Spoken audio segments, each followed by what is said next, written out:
starting my day, I come in and I set the pH in the hot liquor tank, getting ready before we go to mash in the beer. We'll start the mash in, which is just essentially taking the grain and running through a mill and kind of cracking that grain so that it opens it up a little bit. You don't want to pulverize it so you don't get a stuck mash. But anyway, so you crack that grain and then you mix that with hot water up to around 150 degrees plus or minus, depending on the style of beer you're doing or whatever. During that time, you're going to let that sit for about an hour.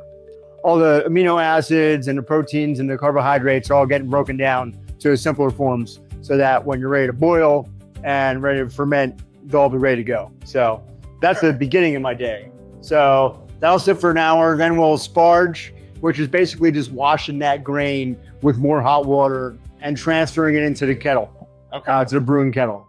So that takes about an hour and 15 minutes or so on average, right around there.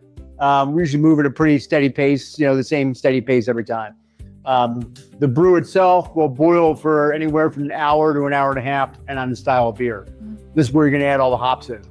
So hops have a few different properties. They have a bittering component, flavor component, and aroma, and then they're a natural preservative. So get all those things.